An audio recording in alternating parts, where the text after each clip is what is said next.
Jemaat yang saya kasihi, hari ini kita merayakan Jumat Agung, hari di mana Kristus menyerahkan dirinya untuk disalib untuk menebus semua dosa manusia.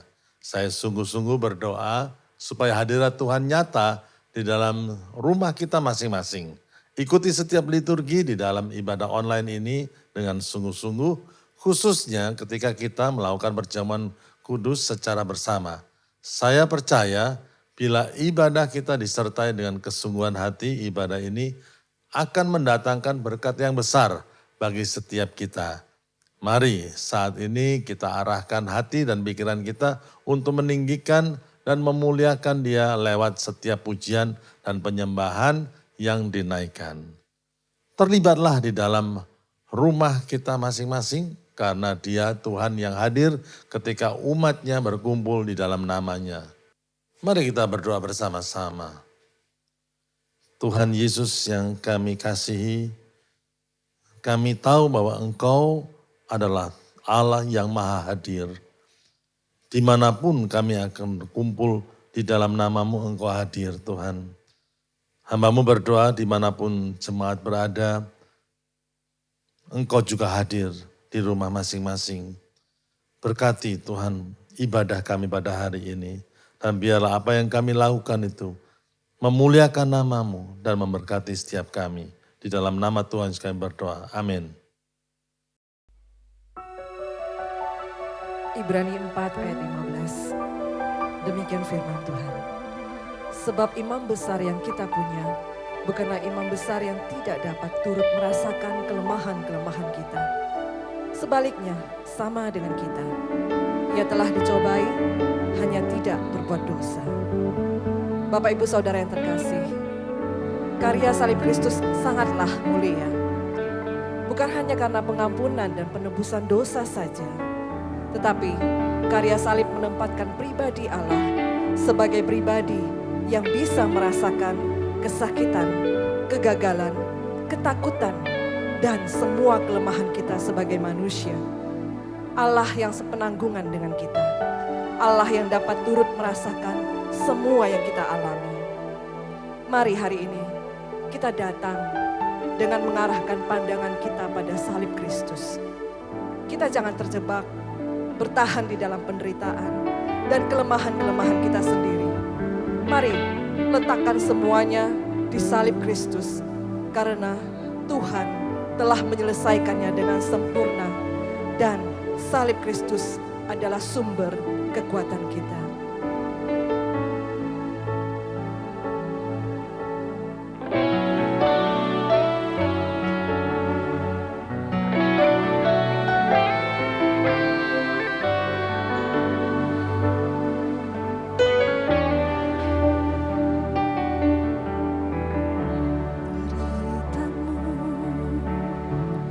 Sengsaramu jadikan ku hidup.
dapat turut merasakan semua kelemahan-kelemahan kami.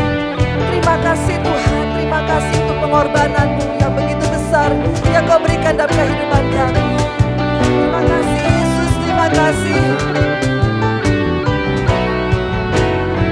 Karya salib-Mu Tuhan. Karya salib Tuhan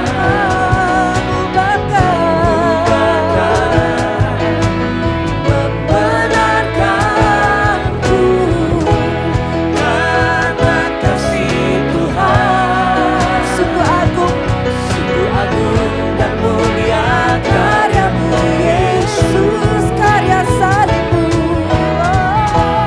karya salib Tuhan mengubahkan, membenarkanku karena kasih Tuhan. Sungguh agung dan mulia karya-Mu Yesus. Sungguh agung dan mulia karya-Mu Yesus. Sungguh agung dan mulia karya-Mu Yesus. Terima kasih Tuhan, terima kasih Tuhan. Sungguh mulia, sungguh agung pengorbanan-Mu. Terima kasih Yesus. Haleluya.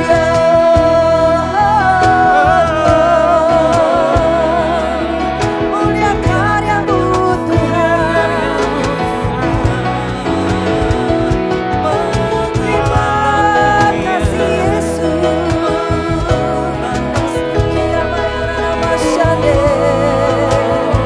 Kaulah ya Tuhan, ditinggikan, dimuliakan.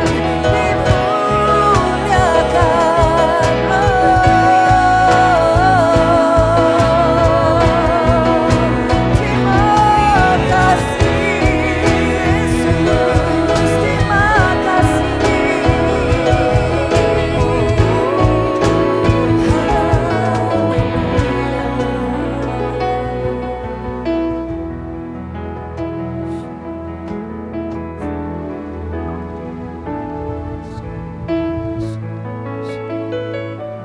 Yes, Lord Jesus, hallelujah.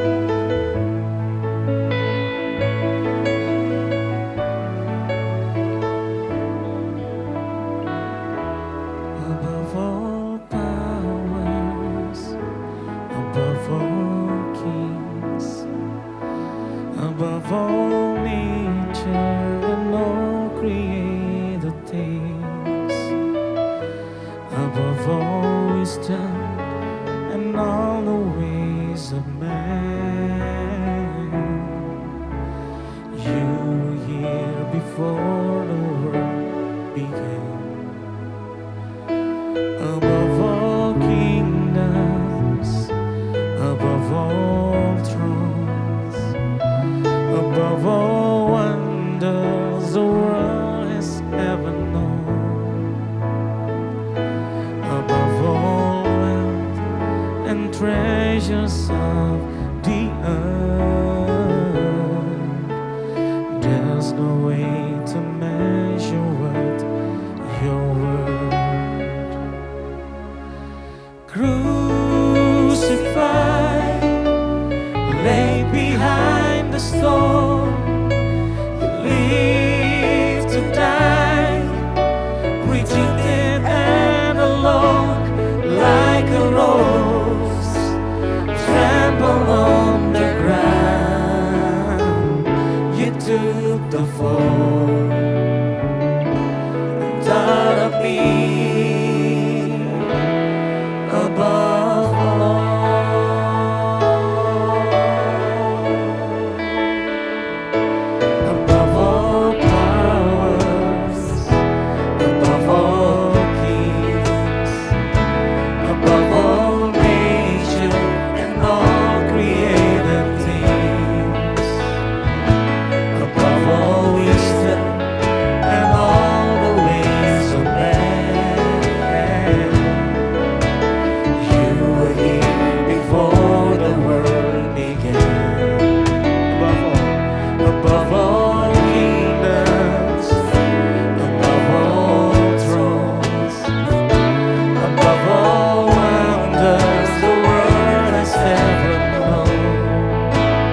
besar, lebih dari segalanya. Engkau Allah yang mati bagi kami, menebus setiap dosa kami. Kami bersyukur Tuhan. Kau Allah yang besar, sempurna kasih-Mu Tuhan, sempurna pekerjaan-Mu Tuhan bagi kami.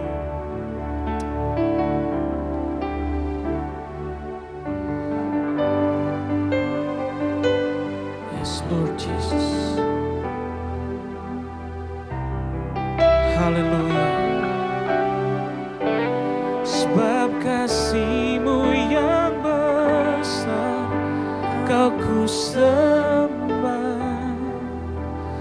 Kau yang terbesar, layak dipuji. Kasih-Mu yang besar menyelamatkan. Kau Tuhan yang termulia, sempurna kasih-Mu. Nyanyikan sekali lagi. Sebab kasih-Mu yang besar, Kau ku sembah. Kau yang terbesar, layak dipuji. Kasih-Mu yang besar menyelamatkan. Kau Tuhan yang termulia, sempurna kasih-Mu.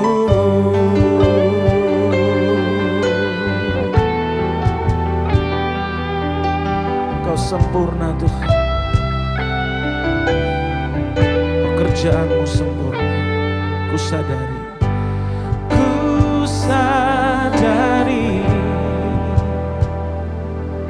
setiap saat Kau ada di sisiku. Ku tak sempurna, namun Kau Tuhan selalu mengasihiku di jalan hidupku.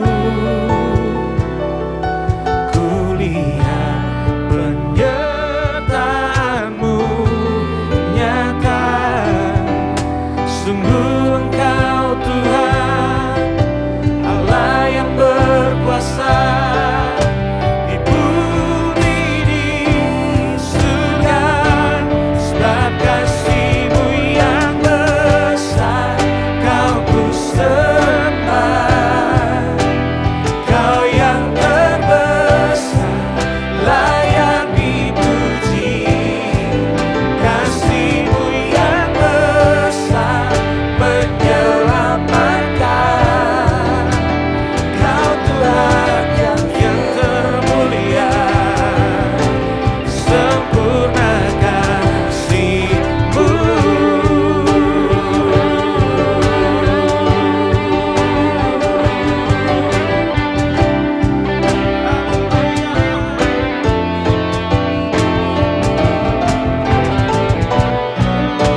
sempurna perbuatan-Mu Tuhan.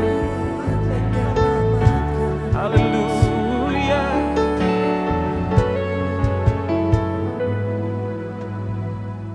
Kami mau berdoa Tuhan Yesus, dimanapun kami berada saat ini, saat kami duduk, saat kami berdiri, saat kami mengangkat tangan kami menyadari satu hal, bahwa Tuhan Yesus yang kami sembah adalah Tuhan yang memberikan nyawanya ganti dosa kami. Tuhan yang menghapus segala pelanggaran kami. Hari ini kami merayakan kematian-Mu Tuhan. Karena tanpa kematian-Mu, tanpa Engkau datang dan memberikan nyawa-Mu ganti kami adalah orang-orang yang akan binasa Tuhan. Biarlah kami menyadari ini dan kami tetap menyerahkan kehidupan kami hanya kepada Yesus Kristus Tuhan yang sudah mati bagi kami. Terima kasih untuk pengorbanan-Mu yang luar biasa. Kami mengucap syukur kepada Tuhan, Allah yang luar biasa. Terima kasih Tuhan. Di dalam nama Yesus. Haleluya. Amin. Salam damai sejahtera bagi saudara-saudara semua. Dalam hari Jumat Agung ini saya berdoa agar setiap kita berada dalam keadaan yang baik-baik saja. Dan sebelum kita mendengar firman, saya ingin mengundang saudara untuk berdoa terlebih dahulu. Mari kita berdoa. Kami percaya Tuhan bahwa penyertaan-Mu itu tidak akan pernah berlalu. Kasih setiamu, kebaikanmu tuh itu yang hari-hari ini kami rindu untuk rasakan sementara kami mengalami banyak perubahan, kami harus menghadapi ada banyak tantangan. Kami berdoa biarlah apa yang Kau lakukan di atas kayu salib itu yang membuat kami dikuatkan pada hari ini. Bapa, berbicaralah melalui siaran ini kepada setiap orang yang mendengar atau menonton siaran ini Tuhan. Engkau berbicara, Engkau menjamah hati mereka dengan kebaikan-Mu. Ajari kami tentang betapa Engkau turut merasakan apa saja yang kami rasakan pada hari-hari ini. Terima kasih Tuhan, terima kasih urapi hamba-Mu. Dan biar apa saja yang hamba-Mu nyatakan pada hari ini sungguh-sungguh memberkati setiap jemaat yang mendengar. Sungguh-sungguh menguatkan setiap kami yang ada di tempat kami masing-masing. Terima kasih, kami siap dan rindu mendengar firman Tuhan. Di dalam nama Yesus kami berdoa dan mengucap syukur. Amin. Amin. Saudara-saudara, ada satu bagian firman Tuhan yang saya ingin bagikan kepada Anda, satu bagian yang menjadi berkat bagi saya pribadi, khususnya pada hari-hari ini waktu kita menghadapi banyak tantangan. Ayat firman Tuhan ini diambil dari kitab Ibrani pasal yang keempat. Tadi dalam pujian penyembahan, Saudara Ellen sempat menyebut ayat ini bahwa Allah kita memiliki imam besar yang dapat turut merasakan segala yang kita derita, saudara-saudara. Ibrani 4 ayat yang ke-14 sampai ayat yang ke-16. Ibrani 4 ayat yang ke-14 sampai ayat yang ke-16. Berbunyi seperti ini, karena kita sekarang mempunyai imam besar agung yang telah melintasi semua langit, yaitu Yesus anak Allah. Baiklah kita teguh berpegang pada pengakuan iman kita. Sebab imam besar yang kita punya bukanlah imam besar yang tidak dapat turut merasakan kelemahan-kelemahan kita. Sebaliknya sama dengan kita, ia telah dicobai hanya tidak berbuat dosa.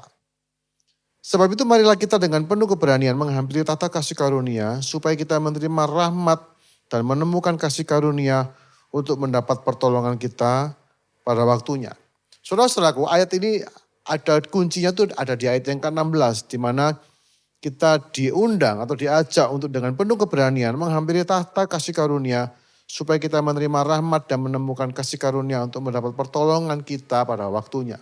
Itu yang kita butuhkan pada hari-hari ini. Saya mendengar ada banyak jemaat yang harus melewati berbagai kesulitan yang berat, mengalami kesukaran, mengalami kondisi yang mungkin belum pernah dialami. Saya tahu saudara-saudara, saya pribadi juga melihat seumur hidup saya baru kali ini. Gitu ya, baru kali ini saya harus menghadapi, kita semua harus menghadapi satu situasi dunia, situasi global yang begitu berat dan tidak menguntungkan. Tetapi di sini kita diundang untuk kita boleh menghampiri tahta kasih karunia untuk menerima anugerah dan kasih karunia untuk mendapat pertolongan. Dan apa yang membuat kita bisa berani, saudara-saudara, dikatakan dari ayat yang ke-15, sebab imam besar yang kita punya adalah imam besar yang dapat turut merasakan kelemahan-kelemahan kita. Karena sama dengan kita, ia telah dicobai hanya tidak berbuat dosa.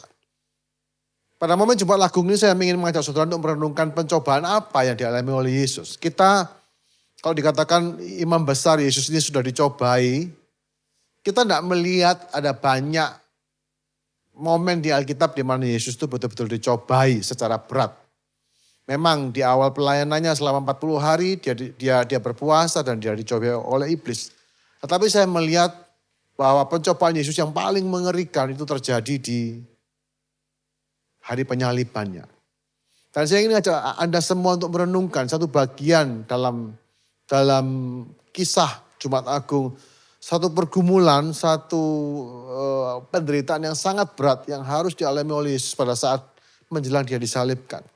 Saudara-saudara, bagi saya penderitaan terberat Kristus itu sebetulnya kalau kita lihat dari Alkitab, sepertinya bukan pada saat dia digantung di atas kayu salib. Karena kita melihat pada saat Yesus itu, pada saat dia memikul salibnya, waktu dia harus naik ke kayu salib itu dan dia dipaku dan sehingga sampai dia menyerahkan nyawanya. Kita melihat bahwa dalam seluruh perjalanan salib itu, Yesus itu dia tidak banyak bicara. Dikatakan dia itu seperti domba yang keluh, dia tidak banyak mengeluh. Dia bahkan di atas kayu salib dia masih bisa menjanjikan Firdaus kepada penjahat yang di sebelahnya. Di atas kayu salib dia masih bisa menitipkan Maria kepada muridnya. Dan saya melihat bahwa justru penderitaan Yesus yang paling berat, satu pergumulan yang paling berat yang bisa kita lihat adalah pada saat dia ada di Taman Getsemani. Di Taman Getsemani inilah kita bisa melihat sosok Yesus yang hancur, yang dipatahkan. Dan ini juga yang saya ingin ajak kita semua merenungkan pada saat ini, bagaimana pengalaman yang Yesus lakukan, yang dilewati oleh Yesus di Taman Getsemani ini adalah sebuah pengalaman yang kita semua juga alami mungkin pada hari-hari ini. Kita semua takut, kita semua gelisah, kita semua harus mengalami masa-masa satu waktu yang tidak pernah kita alami sebelumnya. Kenapa kita takut? Karena kita tidak pernah. Dan di Getsemani kita juga melihat bagaimana Yesus itu menjadi sangat gentar dan ketakutan. Saya ingin ajak saudara melihat sejenak dua bagian dalam Injil Lukas dan Injil Matius tentang bagaimana apa yang terjadi di Getsemani. Dan kita lihat bahwa Yesus mengalami semua ini supaya, saya percaya, supaya dia bisa menjadi sama dengan kita. Supaya dia, seperti kata Alkitab, dia menjadi imam besar yang turut merasakan setiap pergumulan, turut merasakan. Nah kalau Yesus itu ikut merasakannya, dia menjadi sama dengan kita. Disitulah kita bisa memiliki hak untuk datang kepada tahta kasih karunia itu dan kemudian menerima rahmat, kasih karunia dan pertolongan pada waktunya, saudara-saudara. Kita akan lihat bagaimana pencobaan, bagaimana Yesus dihancurkan sebelum dia memikul salibnya. Yesus sudah harus menghadapi satu penderitaan yang bagi saya ini penderitaan yang terberat. Lukas pasal yang ke-22. Lukas pasal ke-22 ayat yang ke-42. Ini adalah doa Yesus. Lukas 22 ayat 42. Ya Bapakku, jikalau engkau mau ambillah cawan ini daripadaku, tetapi bukanlah kehendakku melainkan kehendakmu lah yang terjadi. Ayat 43, maka seorang malaikat dari langit menampakkan diri kepadanya untuk memberi kekuatan kepadanya. Ayat 44, ia sangat ketakutan dan makin sungguh-sungguh berdoa. Peluhnya menjadi seperti titik-titik darah yang bertetesan ke tanah. Sampai sini. Dan dalam Injil Matius pasal yang ke-26, saya ajak saudara untuk juga membaca bagian ini. Matius pasal yang ke-26, kita baca dari ayat yang ke-37. Ini dari sisi Matius, dari sisi yang berbeda. Matius 26 ayat 37, dan Yesus membawa Petrus dan kedua anak Zebedius sertanya. Maka mulailah ia merasa sedih dan gentar. Lalu katanya kepada mereka, hatiku sangat sedih, seperti mau mati rasanya. Tinggallah di sini dan berjaga-jagalah dengan aku. Maka ia maju sedikit lalu sujud dan berdoa katanya, ya Bapa, jikalau sekiranya mungkin biarlah cawan ini lalu daripadaku, tetapi janganlah seperti yang kau kehendaki, melainkan seperti yang engkau kehendaki. Saudara-saudara, kita melihat sebuah gambaran yang menurut saya mengerikan karena bagi para murid sampai pada detik itu mereka tidak pernah sekalipun melihat Yesus itu gentar. Tidak pernah sekalipun mereka mendengar Yesus itu berkata-kata, hatiku sedih seperti mau mati rasanya. Saya tidak bisa membayangkan apa yang dilihat para murid pada saat dikatakan seperlempar batu. Ya mungkin beberapa puluh meter, saya nggak tahu. Tapi saya pikir murid-murid melihat untuk pertama kalinya guru mereka, Tuhan mereka itu tersungkur, gemetar, dan menangis di situ. Yesus sendiri mengatakan bahwa aku rasanya kepingin mati saja. Saudara-saudara, kita bisa bayangkan bahwa seumur-umur para murid, sejauh mereka mengenal Yesus, mungkin seumur hidupnya Yesus saya tidak tahu. Mungkin tidak ada orang satupun yang pernah mendengar Yesus berkata seperti itu. Yesus ini adalah pribadi yang tidak pernah takut. Dia tidak pernah bingung, dia tidak pernah khawatir, dia tidak pernah cemas. Dia menghadapi berbagai masalah, dia menghadapi angin dan gelombang, dia menghadapi kematian. Dia menghadapi masalah-masalah yang sangat besar bagi manusia. Tapi tidak pernah sekalipun dia digoncangkan seperti ini. Para murid sudah melihat bahwa Yesus itu berjalan di atas air bahkan. Mereka melihat Yesus itu menenangkan badai hanya dengan satu perintah. Mereka melihat bagaimana Lazarus yang mati 4 hari dipanggil keluar. Dan keluar Lazarus dalam keadaan hidup. Mereka melihat bahwa satu sosok ini, pribadi ini tidak pernah takut. Dia pernah ditantang, dia pernah diperhadapkan dengan pemerintah. Dia mau diserbu, mau ditangkap rame-rame. Segala macam kesulitan manusia sudah pernah dilewati oleh Yesus. Dan semua dilewatinya dengan kemenangan, dengan ketenangan yang luar biasa. Dengan kuasa mujizat yang begitu ajaib. Yesus pernah berhadapan dengan sekian puluh ribu orang yang kelaparan. Dan dengan tenang dia meminta jatah makan siang dari seorang anak. Dan melipat gandakan semua makanan itu untuk cukup memberi makan sekian puluh ribu orang itu. Tidak ada masalah yang pernah menggoncangkan Yesus. Sehingga mungkin kita mengatakan bahwa bagaimana mungkin dia dicobai seperti kita.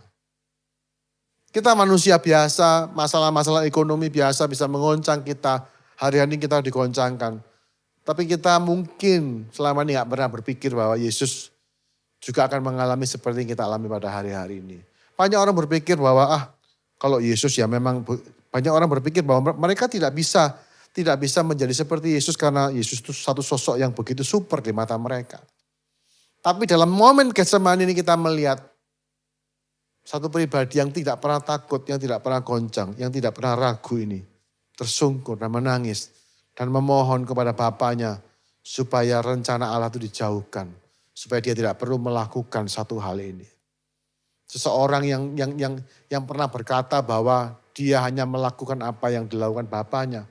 Seorang yang pernah berkata bahwa makanannya adalah melakukan kehendak Tuhan. Pada malam hari itu orang yang sama berkata bahwa lalukan cawan ini. Aku tidak ingin melakukan kehendak-Mu ini. Dan kita tahu saudara-saudara bagaimana pergumulan itu begitu berat. Pada hari ini kalau kita ada dalam kondisi yang ketakutan. Kalau kita ada dalam kondisi yang sangat mengerikan. Saudara bisa melihat bahwa Yesus pun pernah menghadapi itu. Dan dia menghadapi itu bukan dengan ketenangan seperti biasanya. Tapi dia menghadapinya juga dengan ketakutan dan depresi yang luar biasa. Dikatakan sampai keringatnya itu menjadi darah. Sampai pembuluh-pembuluh darah di wajahnya tuh dengan tekanan depresi yang begitu berat. Itu akhirnya pembuluh itu pecah dan mengalirlah darah bersama dengan keringat. Sebuah tekanan yang sangat berat. Yang sebelumnya tidak pernah ditunjukkan, sebelumnya tidak pernah dialami. Saya berpikir mengapa Yesus mengapa dia mengalami ketakutan.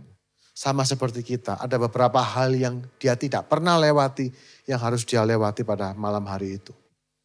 Pada besok harinya. Yang pertama, dia tidak pernah ditinggalkan oleh Allah. Yesus tahu bahwa kalau dia melakukan kehendak ini, dikatakan di perjanjian lama bahwa Allah berkehendak meremukkan dia dengan kesakitan. Yesus tahu bahwa kalau dia menerima cawan ini, kalau dia melakukan cawan ini, kalau dia melakukan kehendak Tuhan ini, maka dia akan terpisah dari Allah. Memang tidak untuk waktu yang lama, tetapi bagi Yesus saudara-saudaraku, yang selama kekekalan bersama dengan Allah, bagi Yesus tidak pernah sekalipun dia terpisah dari Allah Bapa yang sangat mengasihi dia. Dan betapa mengerikan penderitaan itu, keterpisahan dari Allah. Kita tahu di atas kayu salib, akhirnya Yesus meneriakkan ucapan ini, Eloi, Eloi, lama sabachthani. Allahku, Allahku, mengapa kau tinggalkan aku? Sebuah jeritan penderitaan. Yesus tahu bahwa dia pasti akan ditinggalkan. Tapi pada saat hal itu betul-betul terjadi, jiwanya tidak tahan. Padahal kita melihat sebelumnya pada saat dia dicambuk, dia disiksa, dia bisa bertahan. Dia mungkin jatuh bangun dalam memikul salib, tapi dia bisa menahan semua penderitaan batin itu. Dia tidak pernah mengeluh, dia tidak pernah menyatakan kesusahannya secara verbal. Tapi pada saat Allah meninggalkan dia, saat di atas kayu salib itu, untuk pertama kalinya Allah Bapa memalingkan wajahnya. Untuk pertama kalinya Allah Bapa itu meninggalkan putranya yang tunggal ini. Disitulah Yesus berteriak, Allahku, Allahku, mengapa kau meninggalkan aku?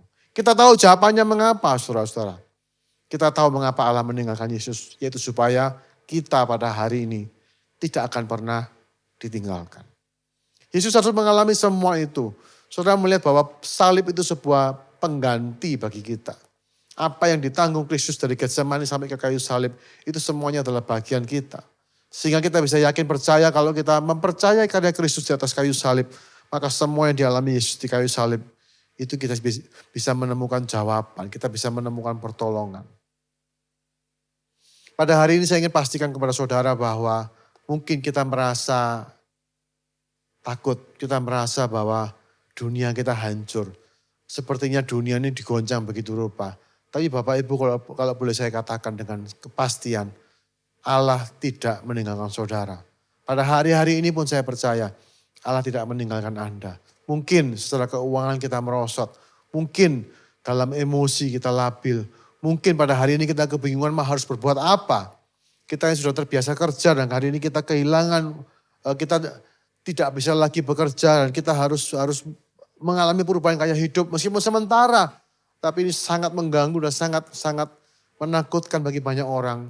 Tapi saya ingin katakan kepada saudara, sebesar apapun, segawat apapun keadaannya, saya ingin jamin satu hal, kita tidak pernah ditinggalkan.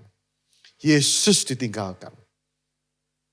Dan saudara-saudara, saya tahu begini, kalau Anda tidak bisa melihat penyertaan Tuhan dalam hari-hari ini, maka beban Anda akan menjadi sangat berat.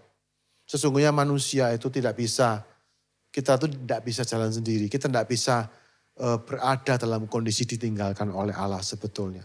Kita melihat kenapa Yesus dia begitu bergumul mati-matian. Mengapa dia sampai berkeringat darah. Mengapa dia sampai menangis. Dia mohon supaya cawan ini berlalu daripadanya. Salah satu sebab utamanya karena Yesus tahu. Kalau dia ambil cawan ini artinya dia harus berpisah. Dia harus ditinggal oleh Bapaknya. Penyertaan Tuhan, kehadiran Allah adalah sebuah kekuatan yang paling kita butuhkan pada hari-hari ini. Dan saudara-saudaraku, mari kita sadari. Saya ingin saudara berpegang pada janji Tuhan tadi bahwa imam besar Anda itu ada untuk setiap kita. Dan kalau dia sudah mengalami semua yang kita alami, itu artinya kita tidak perlu lagi harus bergumul dengan kesendirian, bergumul dengan kecemasan, dengan ketakutan, dengan ketidakpastian. Semuanya memang tidak pasti, kita tidak tahu kapan virus ini akan berhenti, kita nggak tahu siapa yang akan sembuh, siapa yang tidak akan sembuh. Saya tidak tahu dan sejujurnya saya juga tidak ingin tahu akhirnya. Tetapi yang saya tahu, yang saya mau tahu persis adalah bahwa apapun yang terjadi dalam hidupku maupun dalam hidup semua orang, dan saya berdoa untuk hidup setiap jemaat, apapun yang terjadi, saya tahu satu hal, Tuhan tidak pernah meninggalkan kita. Bagi saya itu satu jaminan yang terpenting pada hari-hari ini. Tuhan tidak pernah tinggalkan saudara. Itu yang pertama yang membuat Yesus itu ketakutan luar biasa. Kenapa? Karena dia tahu Tuhan akan meninggalkan, Allah akan meninggalkan dia. Yang kedua, untuk pertama kalinya Yesus akan menghadapi dosa. Saudara-saudara, Yesus seumur hidupnya tidak pernah berdosa. Dia tidak tahu bagaimana rasanya berdosa. Dia memutuskan untuk tidak berdosa. Yesus pernah membuat klaim bahwa dia adalah orang yang sama sekali tidak berdosa. Dia datang untuk menggenapi hukum Taurat dan dia hidup sepenuhnya kudus, menjadi anak domba yang layak untuk dikorbankan karena kekudusannya. Dan betapa Yesus tahu bahwa di atas kayu salib itu untuk pertama kalinya dia akan harus menanggung dosa. Dia tidak pernah berbuat dosa, tapi dia harus menanggung akibat dosa. Saudara tahu bahwa perbuatan dosa itu seringkali nikmat. Yang tidak nikmat itu adalah akibat dosa. Banyak orang jatuh bangun dalam dosa, kenapa? Mereka tidak bisa lepaskan diri dari kenikmatannya. Tetapi mereka tidak tahu bahwa akibat dari dosa itu adalah sebuah kematian yang sangat mengerikan. Dan ini yang harus Yesus tanggung. Dia tidak pernah merasakan kenikmatan dosa, tapi Yesus harus menanggung akibat dosa. Dia harus menanggung maut itu. Dia harus menanggung rasa malu itu. Dia harus menanggung kehinaan itu. Dia harus menanggung kecemaran itu. Betapa berat penderitaan seperti ini, saudara-saudaraku.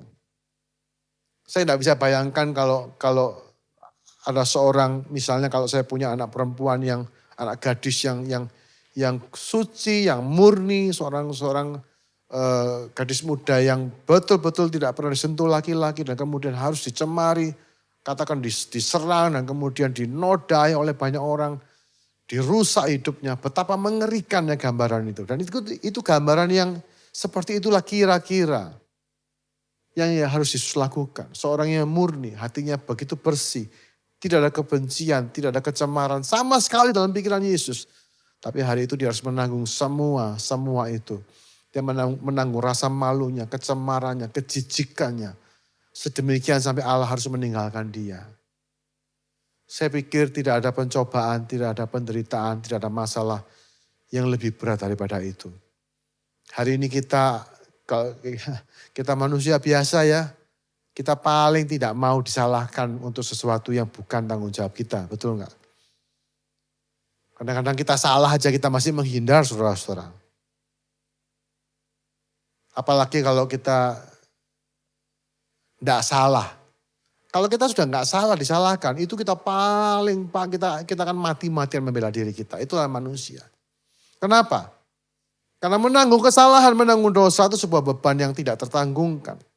Bagi orang yang bersalah sekalipun, mereka berusaha mencari alasan supaya beban itu tidak perlu terlalu berat mereka pikul. Itulah manusia. Kita mencari alasan supaya kita tidak terlalu dibebani oleh rasa bersalah, oleh dosa itu. Dosa itu beban yang sangat berat. Apalagi kalau kita tahu pasti kita nggak salah, sudah 100% kita tidak akan mau, kita akan menolak untuk menanggung kesalahan orang lain. Tidak bakal mau kita. Nah ini Yesus harus menanggung beban dosa seisi dunia, mulai dari zaman Adam dan Hawa sampai kepada akhir zaman. Dia harus menanggung dosa sekian miliar manusia. Saya tidak bisa membayangkan bagaimana, saya tidak tahu rasanya kayak apa. Tapi itu yang membuat dia berkeringat darah. Satu penderitaan, kegentaran yang tidak pernah saya pikir, yang tidak terbayangkan oleh kita. Pada hari ini, saudara-saudaraku, selain daripada virus corona, saya ingin beritahu saudara-saudara satu masalah yang lebih besar dari itu, yaitu yang namanya virus dosa. Kita mungkin tidak terlalu sering memikirkan hal ini, tapi saudara-saudara tahu enggak? Bahwa semua kekacauan, semua kegoncangan yang kita alami dalam hidup kita, sumbernya sebetulnya cuma satu, yaitu dosa. Penyakit itu tidak menggoncang. Tapi karena kita terbiasa untuk mengandalkan kekuatan diri kita sendiri, kita terbiasa untuk memenuhi hawa nafsu kita secara instan. Dan begitu kita di lockdown seperti ini, semuanya menjadi sangat berat. Apa yang membuat masalah-masalah kehidupan menjadi lebih berat daripada seharusnya? Dosa, saudara-saudara. Apa yang membuat penyakit itu begitu mematikan, apa yang membuat kekhawatiran, ketakutan itu menjadi begitu merajalela? Jawabannya adalah dosa. Dan ini yang ditanggung oleh Kristus. Saya ingin beritahu saudara-saudara, kalau hatimu itu bersih, kalau hati saudara itu betul-betul suci, bersih dari segala pencemaran, maka beban apapun yang Tuhan izinkan dalam hidup kita, apapun masalah yang Tuhan izinkan, hari ini kita mungkin kena lockdown, hari ini mungkin kita tidak bisa kemana-mana. Tapi kalau hati saudara suci, kalau hati saudara itu bersih, maka kesusahan hari ini tidak akan terasa begitu menyusahkan bagi setiap kita. Karena kita bisa melihat bahwa dalam kekudusan, dalam hidup bebas dari dosa, kita bisa melihat kuasa Tuhan itu dinyatakan.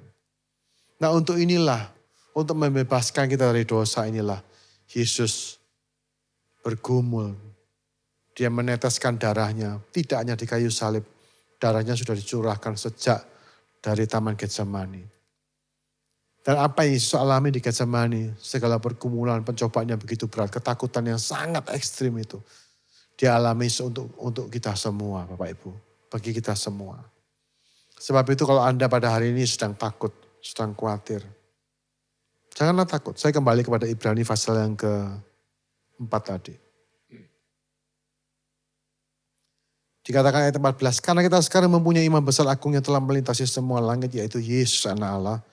Baiklah kita teguh berpegang pada pengakuan iman kita. Ini yang pertama. Saudara berpegang teguh pada pengakuan imanmu. Saya tahu hari-hari ini terasa sulit untuk mempercayai hal-hal yang biasanya kita percayai. Saya menjumpai bahwa lebih mudah mempercayai firman Tuhan justru di masa-masa muda. Saat semuanya aman, semuanya beres. Kita dengan mudah mengatakan, oh iya betul firman Tuhan, betul firman Tuhan, betul. Tapi kalau sudah seperti ini, saat kita mendengar firman Tuhan, di situlah tantangan yang sebenarnya. Apakah firman Tuhan sungguh-sungguh betul, sungguh-sungguh nyata, sungguh-sungguh kita percayai. Seberapa percaya Anda pada firman Tuhan, kekuatan firman Tuhan. Seberapa Anda berpegang pada pengakuan imanmu, itu diuji pada hari-hari ini, pada waktu-waktu seperti ini. Kalau semuanya baik, semua lancar, semua berjalan seperti seharusnya, kita lupa, kita mengejar yang lain, kita lupa. Kita juga tidak menyadari kondisi iman kita sebetulnya seperti apa. Tapi saya percaya justru pada waktu seperti inilah dikatakan kita perlu teguh berpegang pada pengakuan iman kita. Apa yang saudara percaya tentang Tuhan, pegang teguh. Apa yang saudara sudah dapat dari firman Tuhan yang sudah selama ini saya lihat ada banyak firman diberitakan lewat sosial media. Ada words for today, ada ibadah minggu. Saya pribadi juga mencoba membuat beberapa tulisan-tulisan. Kami dari tim penggembala mencoba untuk memberkati, mencoba menguatkan setiap Anda dengan apa yang ada pada kami. Tapi saya percaya keputusan untuk berpegang pada pengakuan iman, berpegang pada firman yang saudara percaya, itu ada di tangan saudara-saudara semua. Jadi karena kita memiliki imam besar yang seperti itu, mari kita teguh berpegang. Karena Yesus pun sudah melakukan bagiannya untuk kita. Jangan pernah meninggalkan pengakuan iman saudara pada hari-hari ini. Kalaupun kenyataannya tidak seperti itu, ini tantangannya. Pegang teguh apa yang saudara percayai tentang dia. Sebab imam besar yang kita punya bukanlah imam besar yang tidak dapat turut merasakan kelemahan-kelemahan kita. Saya sudah bahas ini tadi. Sebaliknya sama dengan kita, ia telah dicobai hanya tidak berbuat dosa. Sama dengan kita, Yesus mengalami ketakutan, kegentaran, stres, kecemasannya luar biasa. Meskipun beban yang dipikulnya itu sudah bukan beban manusia. Tapi paling tidak kita bisa mengerti bahwa apa yang kita rasakan hari ini, kegelisahan kita, kecemasan kita, ketakutan kita, Yesus itu pernah mengalami hal itu. Dan dia turut merasakannya bersama-sama dengan kita. Supaya kita dengan penuh keberanian di ayat yang ke-16 dapat menghampiri tata kasih karunia. Saudara-saudara, pada waktu di mana kita harus lebih banyak di rumah, mari tambah jam doa saudara. Saya akan katakan ini berkali-kali. Ini waktunya untuk banyak berdoa. Hampir tata kasih karunia. Banyaklah menyembah. Masuk ke dalam hadirat Tuhan. Gunakan waktu-waktu yang ada saudara-saudaraku. Masuk ke dalam tata kasih karunia. Supaya apa saudara-saudara? Supaya kita itu menerima rahmat, belas kasihan, dan menemukan kasih karunia untuk mendapat pertolongan kita pada waktunya. Kenapa kita harus masuk kepada tahta kasih karunia? Untuk mendapat pertolongan. Beberapa waktu kemarin saya menulis sebuah artikel tentang meminta. Kita perlu banyak meminta pada Tuhan pada hari-hari ini. Datang pada tahta kasih karunia dan ajukan permintaan-permintaan saudara. Selama ini dalam kondisi normal kita kerja, kita bisa berusaha, kita yakin dengan kemampuan kita yakin kalau kita melakukan satu hal itu pasti ada hasilnya. Pada hari ini kita tidak bisa apa-apa, saudara-saudaraku. Sepertinya sangat tangan seperti dibelenggu dan terkurung di rumah dan banyak kerjaan dibatalkan, kita bisa kerja, mau kerja, punya kemampuan kerja, tidak ada yang dikerjakan saudara-saudara. Tidak banyak lagi bisa kita lakukan. Tapi ada satu hal yang masih bisa kita lakukan, yaitu kita datang dan minta. Datang kepada tata kasih karunia, minta tolong, Tuhan tolong aku. Tuhan tolong aku, Tuhan pelihara aku, Tuhan angkatlah ketakutanku, Tuhan topang aku dengan firman. Ini waktunya saya percaya. Datang pada tata kasih karunia untuk mendapat pertolongan kita pada waktunya. Masalahnya adalah seringkali kita tidak biasa melakukan itu. Selama ini kita berdoa ya secukupnya seperti itu. Dan hari ini kalau kita harus menambah, kita harus datang lagi. Seringkali kita tidak tahu apa yang harus kita katakan. Tapi saya ingin katakan begini saudara-saudara. Just come. Dikatakan di sini bahwa datang aja, hampiri tata kasih karunia. Dan pada saat kau menghampiri tata itu, Anda langsung akan menerima rahmat dan menemukan kasih karunia untuk mendapat pertolongan pada waktunya. Kadang-kadang saya pribadi kalau saya sudah pada hari ini saya berdoa lebih lama. Saya tidak ngomong apa-apa, saya hanya sekedar Tuhan aku datang kepadamu. Aku datang Tuhan, aku datang. Aku rindu dan aku hanya ingin menemukan belas kasihan-Mu, menemukan pertolongan kasih karunia-Mu pada waktunya. Dan saya berdoa biarlah dalam momen Jumat Agung ini kita melihat sebuah pencobaan yang begitu berat yang Yesus alami untuk kita. Supaya kita semua dapat ditolong pada waktunya. Dan saya berdoa setiap saudara-saudara yang mendengarkan pesan ini, Anda bisa mendapat pertolongan ini. Anda bisa tetap berpegang pada pengakuan iman Anda. Anda semua dapat masuk kepada tahta Allah dan melihat bahwa Allah tidak pernah tinggalkan saudara. Dia ada bagi Anda. Dia selalu hadir dalam kehidupan kita. Dan biarlah itu menjadi sumber kekuatan dan damai sejahtera bagi setiap kita semua. Mari kita berdoa dan kita siapkan hati kita untuk perjamuan kudus, saudara-saudara.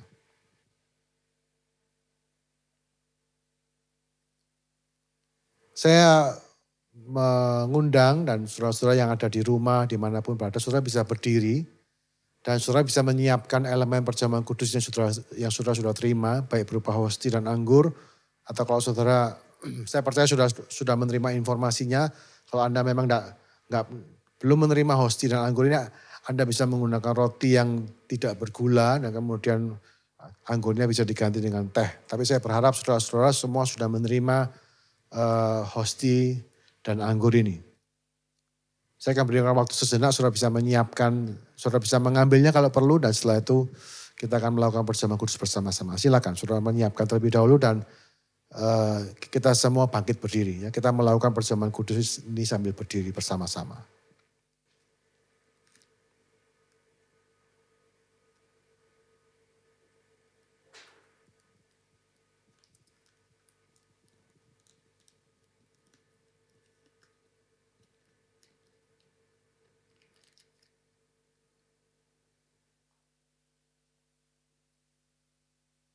Bagi saudara yang sudah memegang hosti, tangan kanan saudara bisa angkat tangan kanan saudara ke atas. Pada malam sebelum Yesus diserahkan, dia mengambil roti dan memecah-mecahkannya sambil berkata, inilah tubuhku yang diserahkan bagi kamu, perbuatlah ini setiap kali kamu makan roti ini untuk mengingat akan aku. Tuhan, kami ingin mengingat apa yang kau sudah kerjakan bagi kami, mulai dari Taman Getsemani, di mana kau dicobai dengan begitu berat. Engkau mengalami pergumulan yang begitu mengerikan Tuhan. Supaya engkau menjadi imam besar yang dapat turut merasakan segala penderitaan kami pada hari ini. Biarlah kalau kami mengambil bagian dalam perjamuan ini, mengambil bagian dalam tubuh Kristus ini, kami diingatkan bahwa Allah tidak pernah meninggalkan kami. Kami sudah disatukan dengan Kristus melalui tubuhnya. Dan oleh karena itu kami bisa Tuhan menerima rahmat pertolongan pada waktunya. Terima kasih ya Tuhan, terima kasih.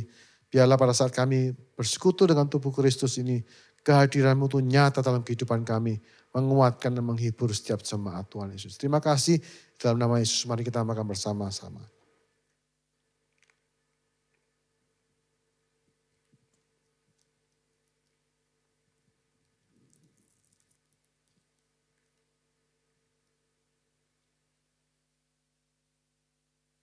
Dan setelah makan, Yesus mengambil cawan, lalu dia berkata bahwa inilah cawan perjanjian baru yang dibenteraikan oleh darahku. Perbuatlah ini setiap kali kamu minumnya menjadi peringatan akan aku. Sebab setiap kali kamu makan roti dan minum dari cawan ini, kau memperingati kematianku sampai kedatanganku kedua kali. Tuhan, oleh kuasa darah Yesus inilah, oleh kuasa cawan perjanjian baru ini, darah yang dicurahkan ini, kami dapat dengan berani masuk kepada tahta kasih karunia itu, untuk menerima rahmat dan anugerah, untuk mendapat pertolongan kami pada waktunya. Ini yang hamba doakan pada hari ini, sementara kami mengambil bagian dalam darah Yesus ini. Biarlah Tuhan, semua kami bisa menerima pertolongan rahmat-Mu di hadapan tahta hadirat-Mu yang agung itu. Terima kasih, terima kasih.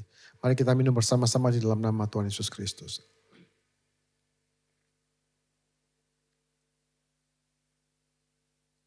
Thank you Jesus. Terima kasih Tuhan, terima kasih. Terima kasih. Terima kasih untuk tubuh dan darah-Mu yang sudah Engkau berikan bagi setiap kami. Dan biarlah ini menguatkan, memberi kami kepastian bahwa kami memiliki imam besar yang telah melintasi semua langit.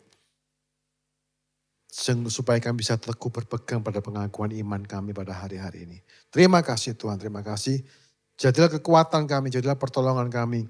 Jadilah Allah, jadilah Tuhan, jadilah segala galanya dalam hidup kami. Di dalam nama Yesus kami sudah berdoa dan percaya.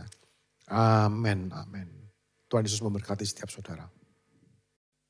Saudara, kita sudah diberkati oleh firman Tuhan yang barusan kita dengar. Sebelum saya memimpin dalam doa berkat, ada 2 pengumuman yang saya ingin sampaikan.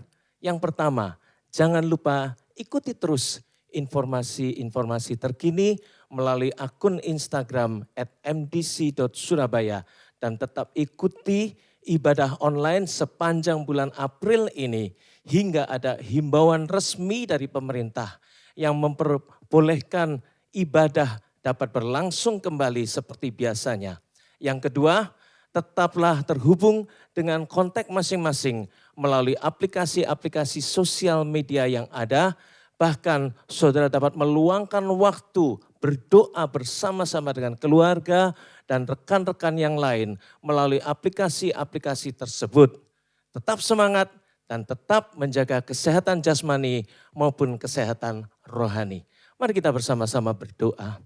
Bapa dalam surga, kami mengucap syukur untuk firman-Mu yang sudah kami dengar. Kami berdoa biarlah kebenaran firman-Mu itu terus mengingatkan kami dan menyadarkan kami betapa hebatnya anugerah-Mu bagi kami. Kami berdoa Tuhan, Engkau yang mencurahkan kuasa-Mu bagi jemaat-Mu yang hari-hari ini membutuhkan mujizat-Mu dan pertolongan-Mu. Biarlah semua boleh terjadi karena kehendak-Mu. Terima kasih ya Tuhan, berkati juga setiap jemaat-Mu yang memberikan persembahan dengan sukarela. Biarlah persembahan yang diberikan itu boleh membawa kemuliaan bagi nama-Mu. Terima kasih, kami menyerahkan hari-hari kami ke depan ke dalam tangan-Mu. Biarlah kami tetap semangat, bersukacita karena Engkau Immanuel, Allah yang senantiasa menyertai kami dimanapun kami berada. Saudara-saudara yang dikasihi Tuhan, terimalah berkat, rahmat dan anugerah daripada Allah Bapa, cinta kasih dari putranya Yesus Kristus, serta persekutuan dan penghiburan dari Roh Kudus menyertai kehidupan saudara mulai hari ini dan sampai selama-lamanya. Dalam nama Tuhan Yesus kami naikkan doa kami. Mari kita semua yang percaya katakan amin. Tuhan memberkati.